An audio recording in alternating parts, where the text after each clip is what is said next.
Hello friends, जय Swaminarayan. Okay, so in control system theory आज का हमारा टॉपिक है that is related with the previous one. Last time हमने क्या किया था? लास्ट टाइम हमने force that also the topic basically from the mathematical modelling of mechanical and electrical system.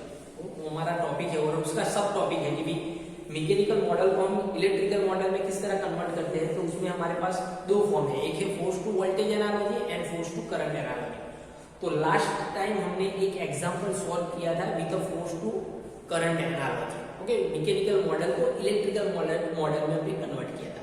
तो आज हम दूसरा एक एग्जांपल देखते हैं कि भाई क्या होता है। Okay, so here we have example and in exam it's given like this. Exam में कुछ इस तरह आपको दिया होगा कि for a given mechanical system means this system, draw the mechanical network. So you have to first of all draw the mechanical network, then write the differential equation लिखना है and draw the force to voltage and force to current analogy.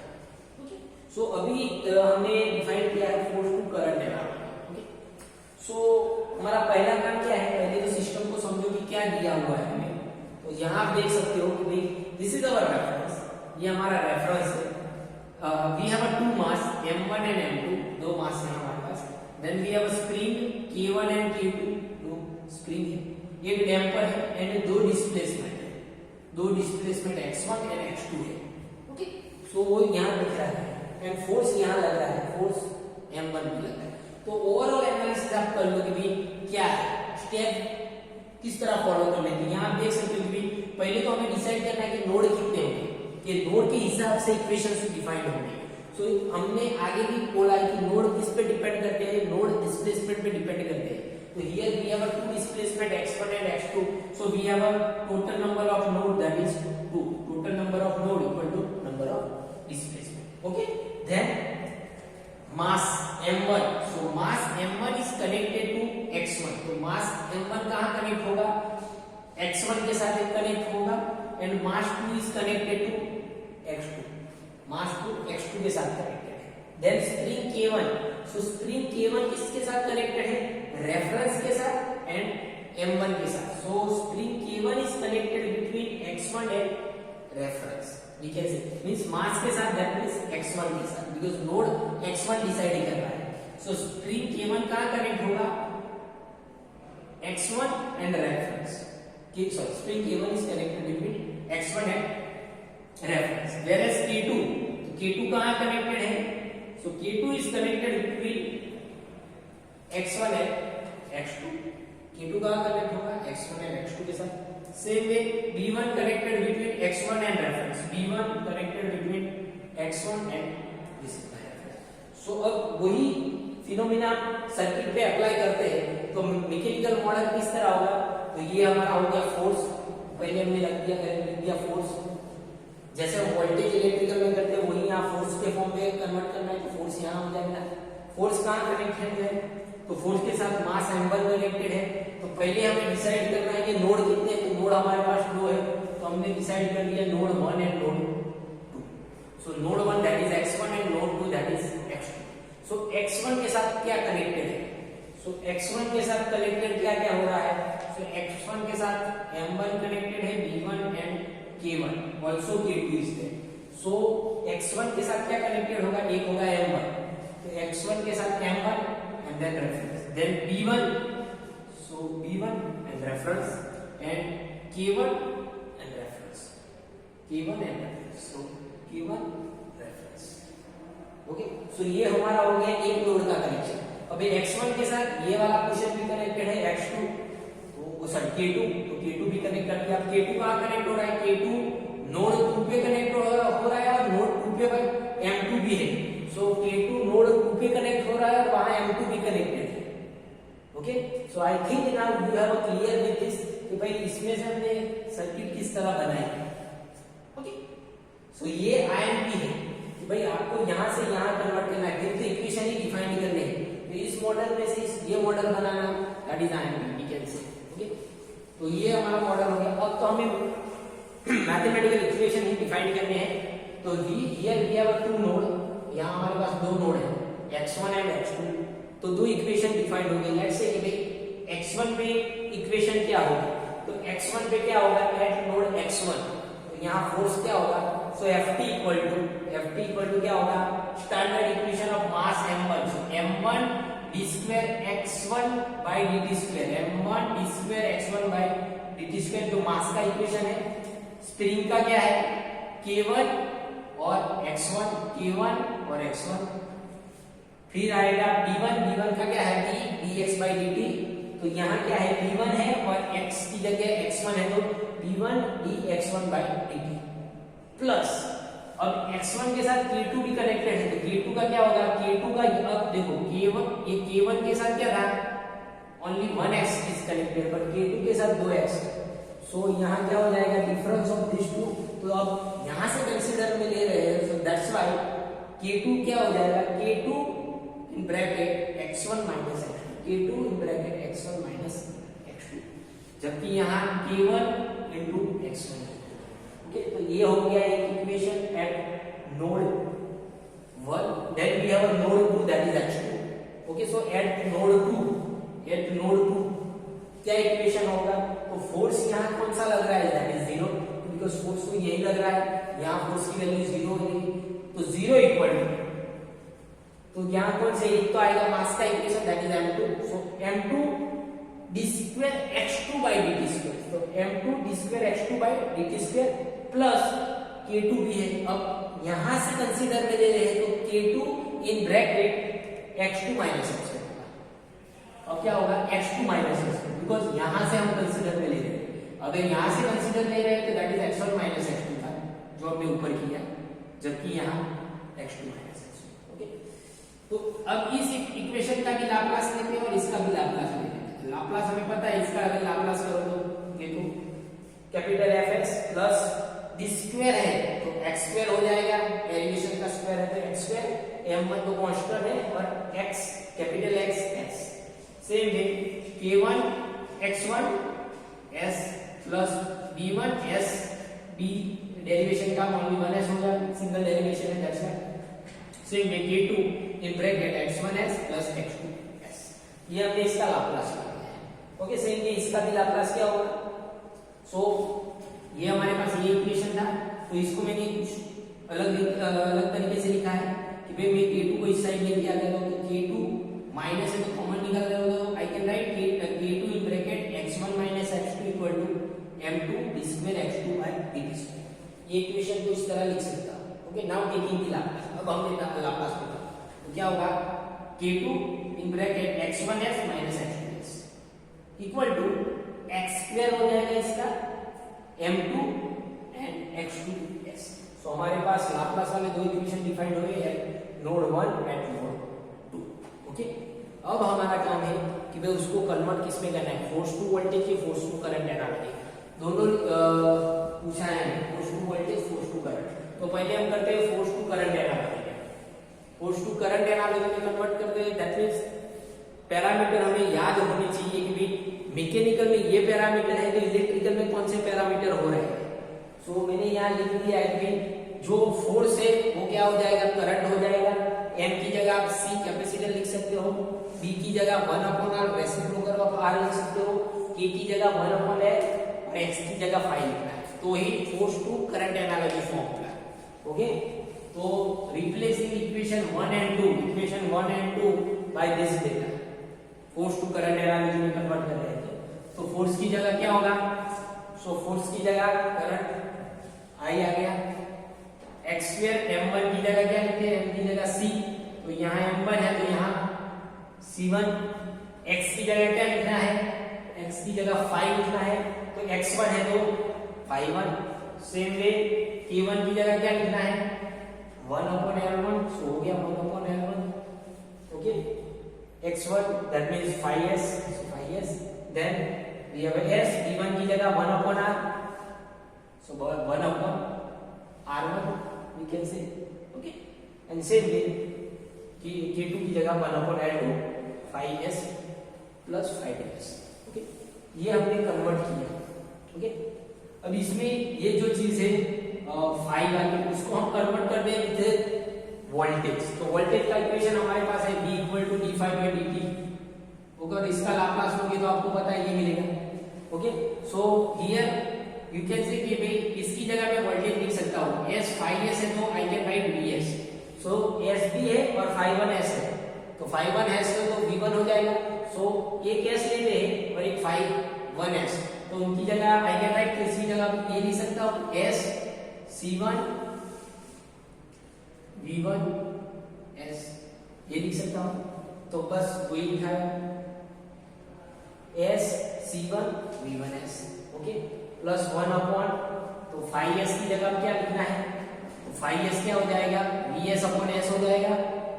phi s क्या होता है, phi s vs upon s, तो phi 1 s की जगह v1 upon s, so v1 upon s and 1 upon l तो है। Okay, plus vs upon r1। Okay, तो s phi s की जगह हमने vs ले लिया है। ओके, वही याद रखना है। और vs अपॉन s की जगह phi s means phi s की जगह vs अपॉन r लिखा हुआ है। Okay, so now 1 upon l2 और phi s plus v phi 2s की जगह v1 s plus v2s। Sorry, ये माइनस हो गया, सॉरी ये minus, this is the difference,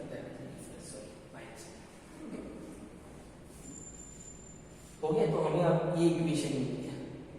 okay, तो ये किसका इक्वेशन था, फर्स्ट वाला था, उसको हमने कन्वर्ट किया mechanical to electrical parameters. Okay, same way for the second you can write the same thing. Okay, वही इक्वेशन यूज करना है, vs equal to s phi s रखना है। सो इस इक्वेशन की जगह आई can right this equation. Okay, मैं ये लिख सकता हूं ऑब्वियस। तो हमारे पास ये हो गया 3 एंड 4। ओके, जो हो गया इलेक्ट्रिकल में कन्वर्जेंस। इसमें आप देख सकते हो सारे इलेक्ट्रिकल पैरामीटर आ गए। ओके, अब इन दोनों का मैं 3 एंड 4 था, ये लाप्लास है तो उसको डिफरेंशियल फॉर्म में कन्वर्ट करता हूं। तो डिफरेंशियल इक्वेशन क्या होगा, कैपिटल आई एस की जगह क्या हो जाएगा स्मॉल आई। ओके, अब इसकी जगह हम क्या करते हैं, तो एस सी है 2 और v है, तो आई कैन राइट c1 और s dv/dt लिख सकता हूं मींस v1। सो उसकी जगह मैंने वही लिखा है c1 dv1/dt। ओके, फिर 1 अपॉन s के फॉर्म में है मींस इंटीग्रेशन आएगा। सो l 1 अपॉन l1 कांस्टेंट और 1 अपॉन s v1s का क्या होगा इंटीग्रेशन v1 प्लस ये तो directly v1 upon r1 plus 1 upon l और integration of this to voltages. Okay, v1। तो ये थर्ड का डिफरेंशिएशन हो गया, थर्ड इक्वेशन का। सेम वे फोर्थ का क्या होगा, इस तरह में देखें। ओके, सो ये हो गया डिफरेंशियल फॉर्म। ओके, लाप्लास में से हमने डिफरेंशियल इक्वेशन में कन्वर्ट कर दिया है। ओके, अब आपको करना क्या है, इस इक्वेशन पर से आपको सर्किट डिफाइन करनी है इलेक्ट्रिकल की। भाई सोर्स करंट I होना चाहिए, कैपेसिटर C1 होना चाहिए, इंडक्टर L1 भी होना चाहिए और रेजिस्टर R1 भी होना चाहिए, वोल्टेज V1 भी होने चाहिए, सेम वे V2 भी होने चाहिए और इंडक्टर L2 भी होना चाहिए। ओके, सेम वे L2 V1 minus V2 form में भी आने चाहिए और C2 भी होना चाहिए। तो इन दो इक्वेशंस पर से आपको सर्किट बनानी है इलेक्ट्रिकल। तो आप इसको इसके साथ कंपेयर कर सकते हो। मैंने यहाँ सर्किट बनानी है, देखो कि भाई करंट अगर मुझे डिफाइन करना हो I, तो I क्या होगा सम ऑफ ऑल दिस।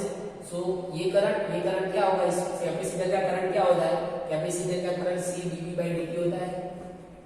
तो कैपिटल C1 है तो C1 dv1/dt, यहाँ वोल्टेज 1 आएगा, यहाँ वोल्टेज 2 आएगा। So here voltage 1 and here voltage, because capacitor यहाँ है। ओके, सेम वे L2 का 1 अपॉन L इंटीग्रेशन V1 होगा plus current through resistor V1 upon R1 plus current through this L2। तो current through L2 क्या होगा, तो 1 upon L और difference of this two voltage, difference of this two voltage means V1 minus V2, V1 minus. Okay, ये equation ये node से हुआ, तो इस नोड से क्या होगा, इस नोड के लिए ये लिखा हुआ है, तो वो है capacitor C2, capacitor C2 and integration of inductor form, means voltage of क्या करंट थ्रू द इंडक्टर है। तो इसका करंट क्या होगा, इसका करंट होगा C2 dV2 by dt, और current through inductor for this node तो V2 माइनस V1 होगा इसमें। तो यहाँ V1 की जगह क्या होगा, अगर मैं यहाँ से रेफरेंस फॉर्म में कन्वर्ट करता हूँ तो V2 माइनस V1 होगा, पर अगर यहाँ से कंसीडर में लेता हूँ देन इट्स V1 माइनस। सो ये क्या हुआ, ये हो गया हमारा force to current analogy, means ये मैकेनिकल सिस्टम हमें दिया था उसको मैंने ये फॉर्म में कन्वर्ट किया, और ये मैकेनिकल सिस्टम को हमने इलेक्ट्रिकल सिस्टम में कन्वर्ट कर दिया। And it's a force to current analogy, current is our source. Okay, so mechanical में से हमने इलेक्ट्रिकल में कन्वर्ट किया। ओके, ये हो गया फोर्स टू करंट एनालॉजी। अब बात करेंगे force to voltage analogy. So now अब है फोर्स टू वोल्टेज एनालॉजी। तो अभी हमने देखा था it is a force to current analogy. So अब फोर्स टू वोल्टेज एनालॉजी भी डिफाइन करना है। So now for force to voltage analogy equation क्या होगी, जो फोर्स हो जाए है वो क्या होगा, वोल्टेज हो जाएगा, मास L हो जाएगा, इंडक्टर B, R हो जाएगा कि 1/c reciprocal of C, and X displacement क्या हो जाएगा, Q हो जाएगा। ओके, तो ये सारी वैल्यू हम इसमें रखेंगे, इस इक्वेशन पे और इस इक्वेशन पे। ओके, और before that we have one equation I equal to dq by dt। Standard equation हमारे पास है, basic funda current rate of change of charge पर time we can say dq by dt। तो उसका Laplace हम अगर लेंगे तो क्या होगा, कैपिटल Is और डेरिवेशन का x, q का कैपिटल Q। ये IMP है क्योंकि यही वैल्यू हमें यहाँ रखनी है इसमें। तो पहले हम लाप्लास इक्वेशन को, जो ये इक्वेशन है उसको इससे रिप्लेस करते हैं, मींस f की जगह क्या रखेंगे, f की जगह v x square means x square, m1 की जगह l, सो m1 है तो l1, x है तो that is qs। Okay, q1s भी है, q1s। ओके, सेम वे k1 की जगह क्या रखना है, 1/c1, so 1/c1 then qs plus s वैसे के वैसा, v1 की जगह r लिखना है तो s r qs, s r q means q1s, q1s। and lastly we have a k2 means 1/k2 means 1/c, so means 1/c2 q1s minus q2s। okay, so now ये हमें इसका वैल्यू मिल गया। Okay, mechanical को हमने electrical form में convert कर दिया, force to voltage है ना। अब हम क्या करेंगे, S QS की जगह IS लिख देंगे, S QS की जगह IS। तो यहाँ अप्लाई करते हैं इस इक्वेशन में, तो S एक S इसमें से और QS, तो इसका आंसर क्या होगा, एक S बचेगा L1 और QS IS की जगह I1S।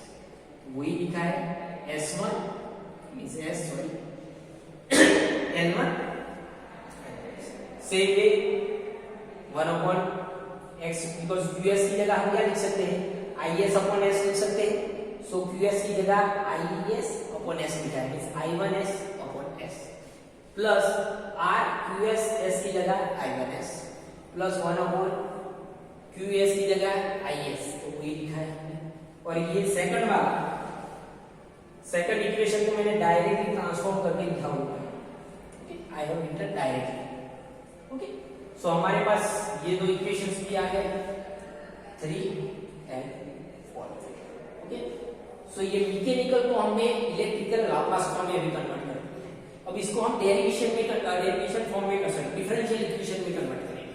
सो डिफरेंशियल इक्वेशन का क्या होगा, तो s डोमेन में से टाइम डोमेन में आ जाएगा और s निकल जाएगा, इस s is है तो उसकी जगह हमें पता है di/dt लिख सकते हैं, तो l di/dt 1 है, that's why di1/dt means l1 di1/dt इन 1/c1 integration i1 1/c1 integration i1, या तो डायरेक्टली लिख सकते हैं i1 r1 sorry, then plus 1/c2 integration of this two i1 minus i2। Okay, and same way तो ये दोनों डिफरेंशियल इक्वेशन हमें मिल गए, और इन दोनों इक्वेशन के बेस पे हम सर्किट डिफाइन करेंगे। वी वोल्टेज है, तो सारे इंडक्टर के अक्रॉस के वोल्टेज, कैपेसिटर के अक्रॉस के वोल्टेज, रेजिस्टर के अक्रॉस के voltage and capacitor common voltage मिल रहा है, दो वोल्टेज है अक्रॉस सीरीज फॉर्म में कन्वर्ट किया हुआ, ओके, सॉरी पैरेलल फॉर्म में, ओके। तो ये same way we have another equation. So on the basis of these two equation we can write this circuit. अच्छा ड्रॉ दिस circuit, यहाँ आप देख सकते हो V, तो V इक्वल टू क्या होगा, ये वोल्टेज प्लस ये वोल्टेज प्लस ये वोल्टेज और इसके अक्रॉस के वोल्टेज, तो मतलब ये वोल्टेज L1 वाले कैपेसिटर के अक्रॉस के वोल्टेज, रेजिस्टर के अक्रॉस के वोल्टेज और वोल्टेज अक्रॉस C2, तो C2 के अक्रॉस में करंट कौन से, यहाँ तो एक ही करंट था इन तीनों में, यहाँ दो करंट है, ये और ये दूसरा है। सो वोल्टेज अगर इसके अक्रॉस में मेजर करें तो करंट का डिफरेंस आएगा I1 minus I2, that's why here I1 minus I2 capacitor. C1 में ओनली एक ही करंट है इसलिए I1, ओके। ये नोड से डिफाइन किया हुआ है और दूसरे नोड में सेकंड इक्वेशन इस लूप का क्या होगा, voltage equation, so this is the electrical circuit, we can say force to voltage, okay। तो दोनों हमने डिफाइन किया है, force to current analogy as well as force to voltage analogy, means mechanical system में से इलेक्ट्रिकल सिस्टम में convert करते हैं, ओके। तो आपको याद ये वाली चीज खास रखनी है, कन्वर्जन हम जब करते हैं, okay. So I hope you have a clear with this, okay. Thank you very much.